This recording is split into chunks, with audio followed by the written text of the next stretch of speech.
What happens when the very thing you work so hard to achieve no longer feels like you and you actually no longer trust yourself? Many high achieving women reach a point where success looks good on paper, but internally, something starts to feel disconnected. Whether it's the title, the achievements, just that recognition, the responsibility, all of those things you start to come into question. And quietly, you might be wondering, is this still my purpose? Is this still who I am meant to be? So, today in our episode, we're going to be exploring what it means to outgrow your current purpose, how to recognize the signs that you're being called into a new chapter or a new season, and how to reconnect with the authentic identity beneath the expectations, the achievements, and the roles that you've been carrying. So please join me in welcoming Debbie Jackson. Debbie is a professional leadership coach. She's a keynote speaker, and she's the creator of the Trapped in Success solution. So Debbie built a successful corporate career in tech that came at the expense of her health and sense of self. She's rebuilt her life on her own terms. She now helps women reconnect with what their authentic purpose, identity, and values are. And so that way they can lead with integrity and create success that truly lasts. Debbie, welcome to the show. Thanks so much for agreeing to meet with me today. And timely when we start talking about purpose and, when you start to get that little niggle in the back of your mind going, is this what I'm really meant to do? And the reality is, I think we all go there at some point in time. Yes. Well, thank you. This is something I am very passionate about. And I look forward to having this discussion. I think we're going to have fun. Awesome. Awesome. Well, I love it. So let's just jump right in here. So the moment success stops feeling successful, and that's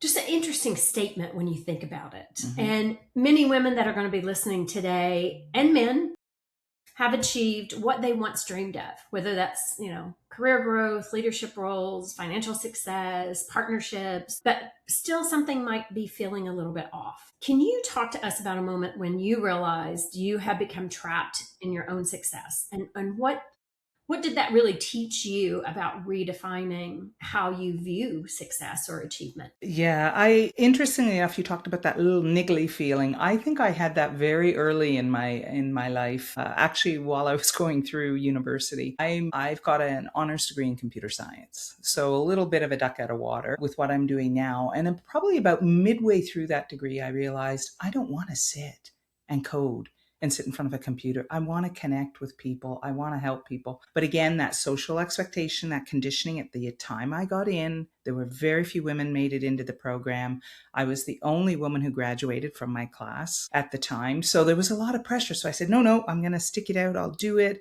And I spent a lot of time in my career trying different roles, always putting my hand up to try something different. But to your point, that specific, more, in the last 10 years where I realized I needed to take more firmer action was when I was blessed to get the opportunity to go on a 1-year leadership program. And as part of that leadership program with the company I was with, they do a dive into purpose, values, and strengths. And of course, being a learner and curious, I chose to dive even deeper into it on my own. And I realized, okay, I get this. I was already starting to have health issues. I was in a very high stress job, on call 24/7, had sport organization. And I realized that something's got to change because I wasn't in alignment. I was disconnected with who I was supposed to be, and I wasn't leveraging. I wasn't honoring my values. So what it really taught me about redefining is, first of all, it's never too late. And yes, it is scary,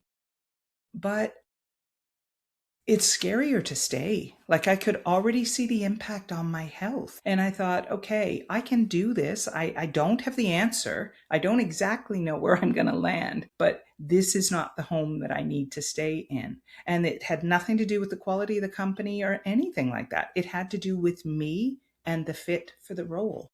Mm-hmm. And it was a good eye opener that, there are times when you may choose to leave a great company, a great role, because it doesn't fit you. Yeah.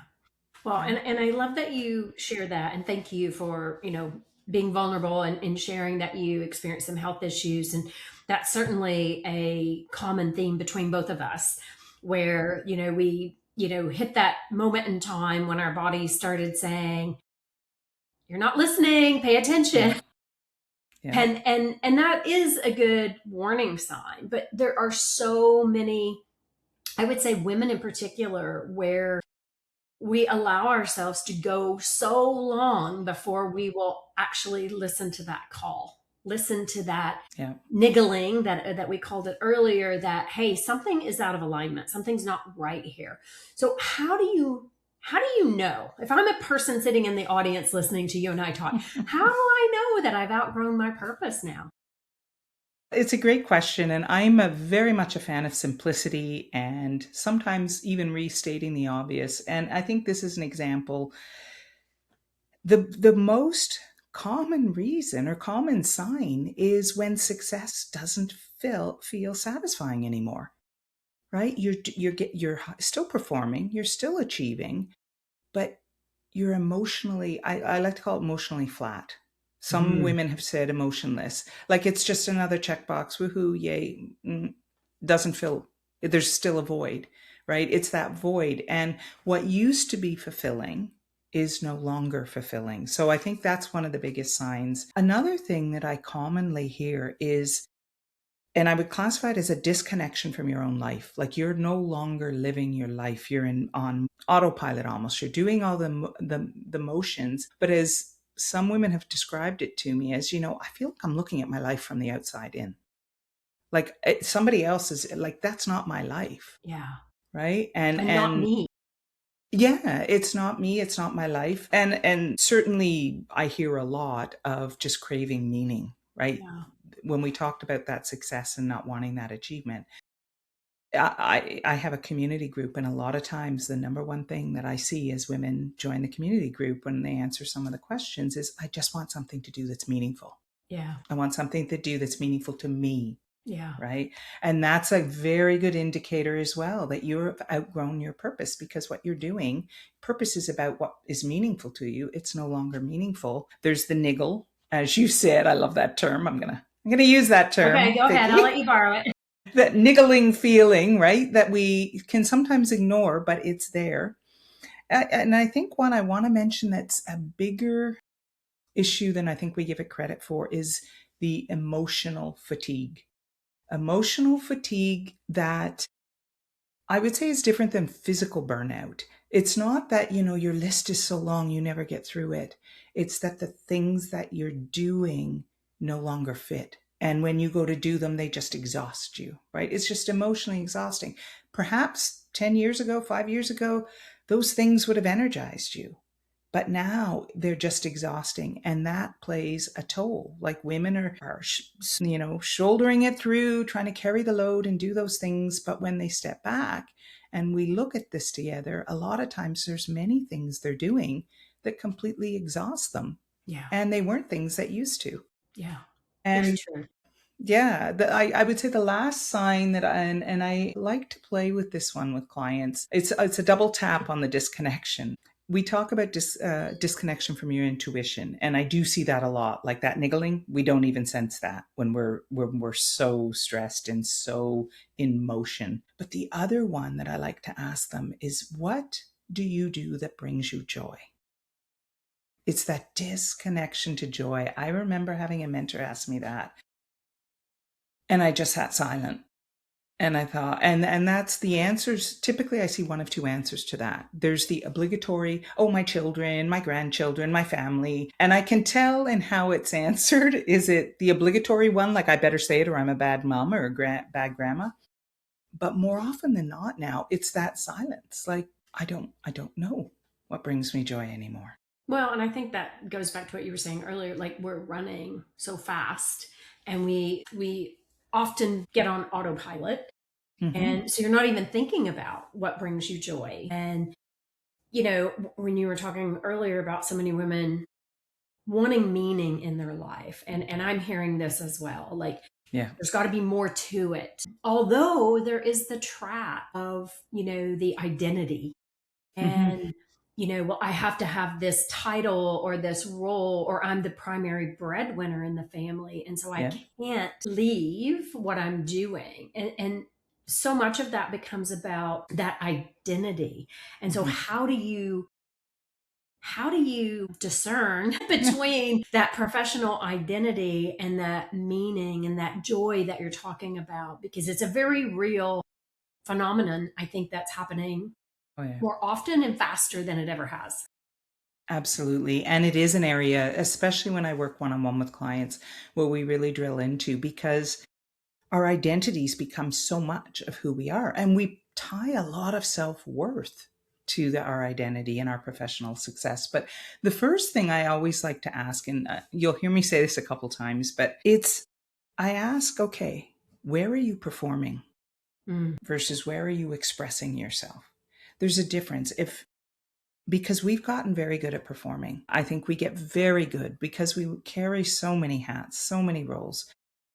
The areas where we're performing, especially in our professional life, versus where we get to express ourselves, our true authentic selves, start there. Like that's where you start to see, okay, I don't get to express myself authentically at work.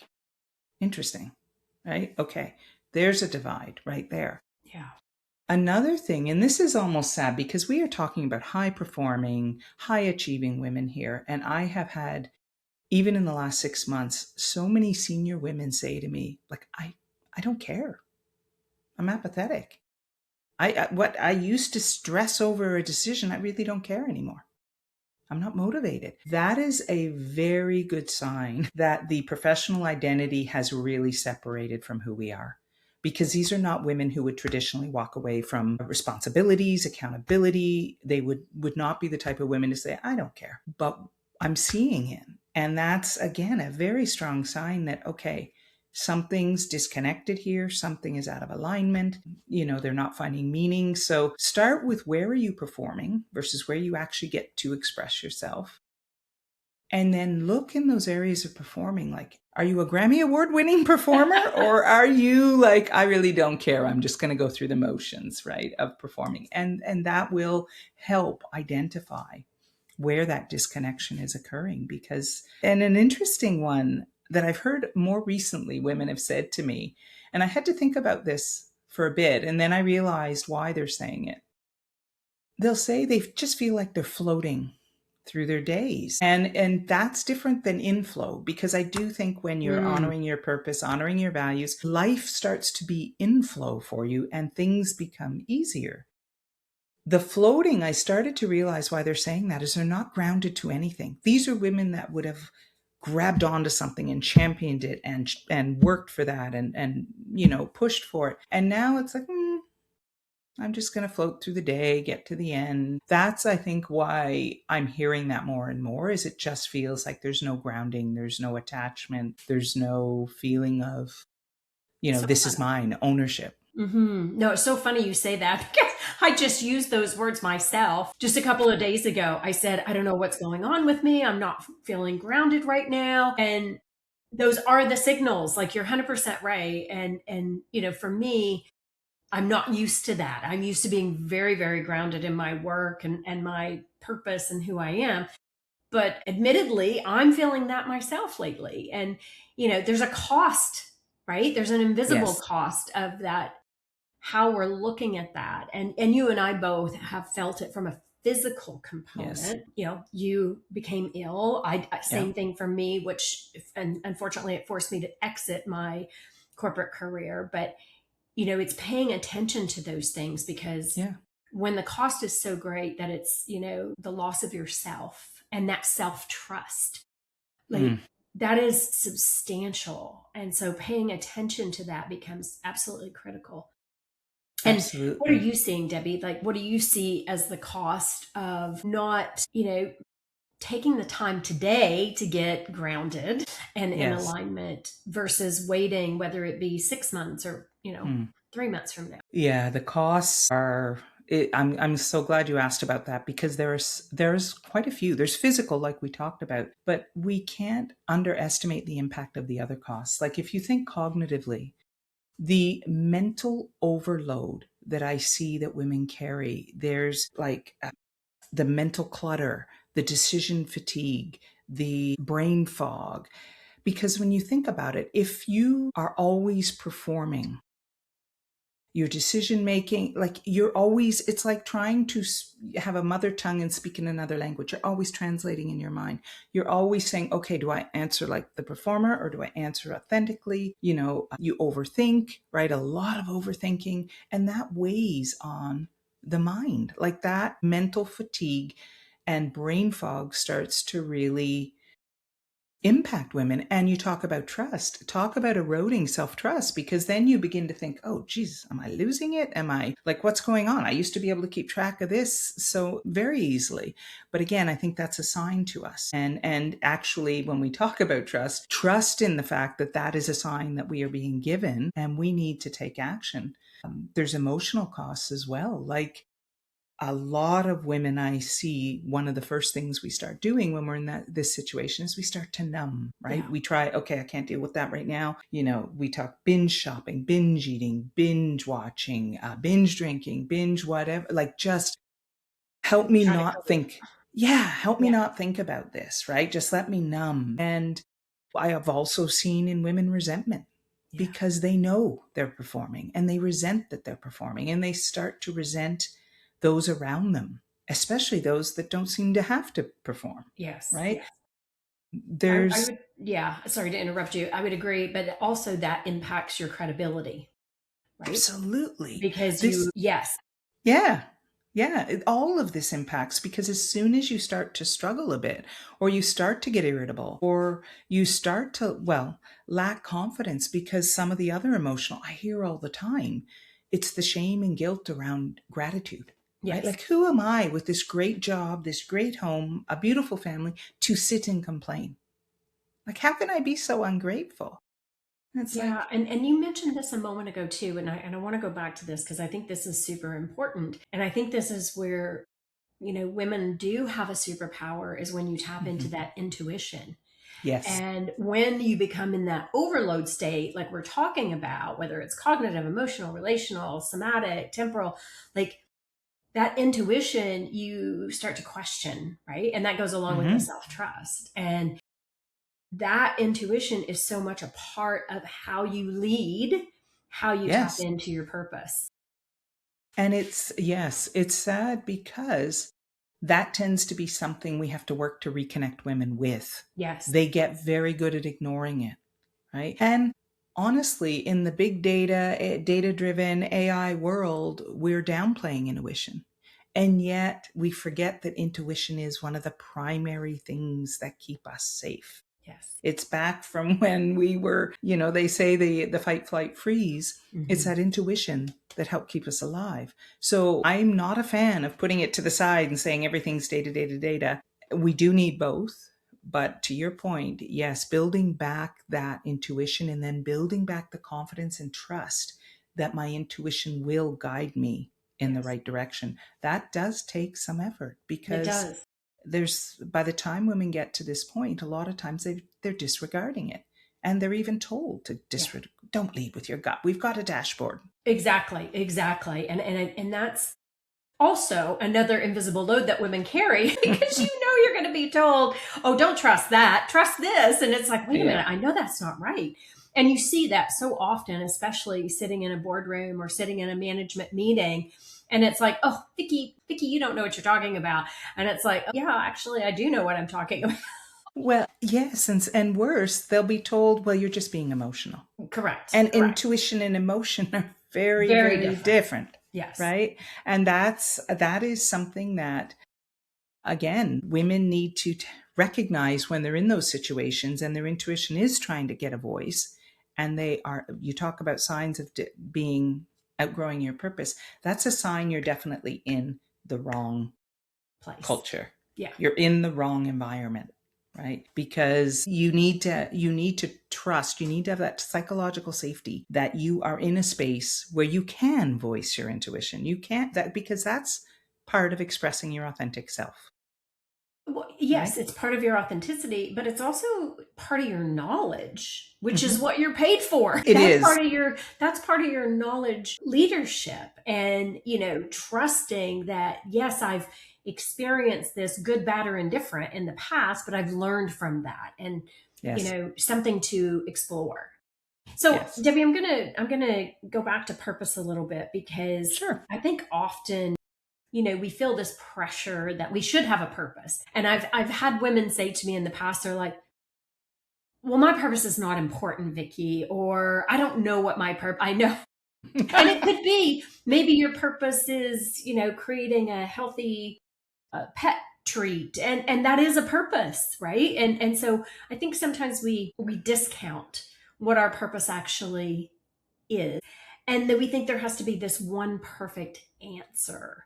So how do we help women understand what that is, but also how it evolves? Because what's working for me today might not be where I need to be tomorrow. Absolutely. And I want to go back to what you said about the lady that said my purpose isn't relevant. I think that's a perfect example of purpose evolving, because perhaps her purpose was to raise young children, and she's at a point now the children have left the nest. And if she believes her purpose is fixed, well, okay, maybe that isn't relevant anymore to her. So when I'm working, because you hit on a classic point, we are conditioned, whether it's through movies, whether it's through books, we're conditioned that purpose is a destination. Find it, follow it, you'll be happy forever.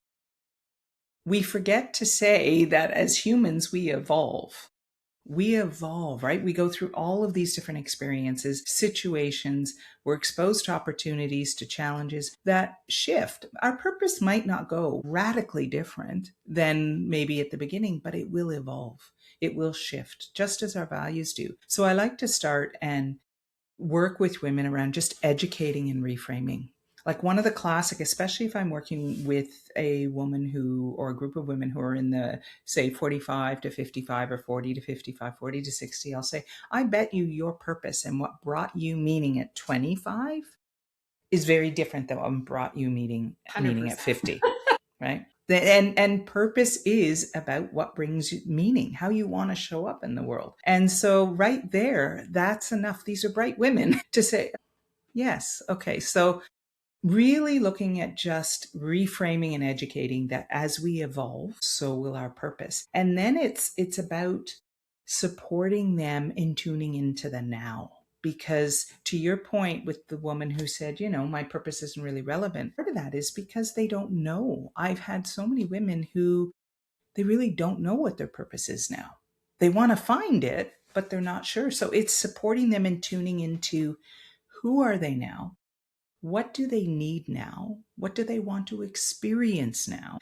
I also get them in to look at an activity I like to do with energizers and drainers for over a week, because that tells us a lot too of what's energizing us, what's draining us, because a lot of times things shift from those columns. What used Absolutely. to energize us can now drain us. So I look at that, and you talked about identity earlier. I like to make sure it's clear that we separate identity from purpose, right? They are intertwined. I like to actually think of identities like a container, and purpose is one of the things in the container, but they are different. So don't let an identity necessarily define your purpose. It's about what's bringing you meaning now. And then just looking at different tools that resonate with the clients I'm working with. Like, is it values clarification? Is it guided visualization for purpose? Reflection questions work well, right? Just It's also working. mindset too, right? Like the whole mindset piece. Like when you were talking just a moment ago, I had this like visual in my head, and I was thinking about a friend of mine. She's 81, and she's like, okay, act three, what am I going to do? And she's all excited. But that goes to what you're saying, Debbie, the importance of recognizing that sometimes your purpose is not the same forever, and No. it will evolve, it will shift based on what stage of life you're in, but also what you Mm-hmm. get excited about. And I think if one message that's really important for our audience to hear today is it's okay for your purpose to change. Absolutely. Yeah. Absolutely. And it's okay if some people think, oh, I've got to come up with a radically different purpose. An example that I'll give you with someone I worked with was, again, when she was a young mother. I didn't work with her when she was a young mother, but she felt her purpose in life was to nurture and support her family. Mhm. That was a big part of it. Everything rotated around her family and her children. Fast forward, she's in her early 50s when I'm working with her. And of course, that purpose she thinks is different. But as we did the work, she still loved the nurturing. Mm, She still loved the supporting. It got channeled in a different way. The core was still there, but the audience was different. She took it almost as a pay it forward type of work, but her purpose changed, but the core stayed the same. So we also don't have to think that we've got to throw that one out with the bath, throw the baby out with the bathwater. You don't have to do that. The core might be there, and you might shift and evolve, as we've said, as you've evolved with your experiences, your purpose can evolve with that. yeah. Love that. Love that. I just, I really do want to highlight that because I think so often we get stuck in the belief that if I make a change, I have failed or I should feel guilty or the expectations of others. And I think it's such a natural evolution of life that, Mm-hmm. you're either going to expand it, like the example you just shared, which is beautiful, or it may be something completely different that's always been sitting there in the back of your mind going, oh, wow, if I had all the money in the world and I had no obstacles in my way, this is exactly what I'd be doing. And so allowing yourself the freedom to dream about that and what that Yeah. might look. Yeah, and I would even your listeners are likely this will resonate with them because as leaders, we know when we hear the word fixed mindset, Mm, what that brings about, right? Versus growth mindset. So we don't want to have a fixed mindset when it comes to purpose, right? Because we're not fixed. yes. You likely haven't got to where you are in your career with having a fixed mindset. It's been a growth mindset. Yes. So purpose is very much the same thing. It's all about growth and evolution. Love it. Love it. Love it. So, Debbie, I am cognizant of our time, but Mhm. I want to make sure we close strong here. So, if there's a woman listening who feels successful on the outside, but maybe on the inside, she's feeling disconnected. She knows that something has to change or needs to change because she's just yearning for that, but she's afraid. She's afraid to start over. She's afraid, like, what will people think? What's one message you want her to hear from you today? I love that question. I'm going to answer it in two parts. Okay. I think the first part, you're not starting over. And I think that has to be made very clear. I hear this time and again, you are not starting over. You have built a successful career. You have been a high performer, a high achiever. Through that process, you have gained knowledge, you have gained skills, you have gone through experiences, opportunities, challenge. You have learned from all of that. And in all of that learning and skill building and knowledge building, you have built wisdom. And wisdom is what's so exciting about where you're at now is you get the choice to bring that wisdom into your next adventure, into your next phase, into living your new purpose. So you're not starting over. You're actually building on and taking the wisdom that you have been curating for years and bringing that forward. So that's the first part. And the second part is, yes, it is scary. It is scary. But I challenge you to think about what's scarier, the change now or looking at yourself in 5 years if you stay in the status quo. What are you going to look like? What are you going to feel like? How are you going to behave? Which option's scarier? Yeah. Wow, that's powerful. Really good food for thought. And all of those that are listening to the episode today, maybe take a few minutes and just write down what is Mm-hmm. scarier for you. Like if you're looking at your life today and you say, I am the happiest person in the whole wide world and everything is perfect, kudos to you. Yeah. That's fantastic. Think about what got you there though, and how do you keep evolving and leaning into that? And if Mm-hmm. the other part of that is if you are feeling like I don't want to be here in 5 years, what's the step you're going to take? So, Debbie, thank you for reminding us that success is not about becoming more, it's about becoming more aligned with who you really are. But I think more importantly, to really trust yourself, trust those Yes, intuition, trust yourself, because to what you just said, you've built so much knowledge and wisdom that has brought you to where you are today. So, for absolutely. everybody listening, if you've been feeling that tension between success that you've created and the person you're becoming, know that this is often a sign that something might need to take a look at. Might be something you want to change or amplify, but it may be an invitation to explore what might be next for you. Debbie, where can people find you? Because there may be questions after today's show that they go, I haven't really thought about that. So where do I want to begin? So how can they reach out to you? First of all, I am on LinkedIn, Debbie Jackson. I'm on there, and I love to get comments and notes and asks in there. I've also got a website, debbiejacksoncoaching.com. And on that website, you can schedule a free assessment with me. You can schedule a free call if you want to discuss something else. There's also a contact form. And of course, Instagram, Trapped in Success Solution, and on Facebook, Trapped in Success Solution. So a few options. Awesome. Thank you. Thank you. Well, I was going to say, ladies and gentlemen, I know it's mostly women that listen to our podcast. But I want to say thank you to all those men who also chime in, because those are the real allies, I think, for women. And for the women listening in, thank you. Thank you. We really appreciate it. And listen, if this episode resonates with you, we invite you to connect with us here at Well Empowered. Join our community, access leadership resources, participate in these conversations. These conversations are so important. And Debbie and I were talking about that just before we started the show.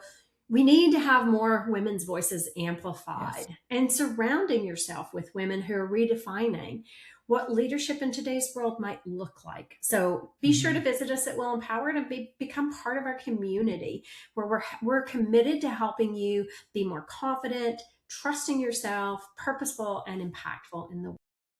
If it resonates, also please do share and leave us a review so that we know if this episode resonated with you. Debbie, such a pleasure. Thank you so much for being here.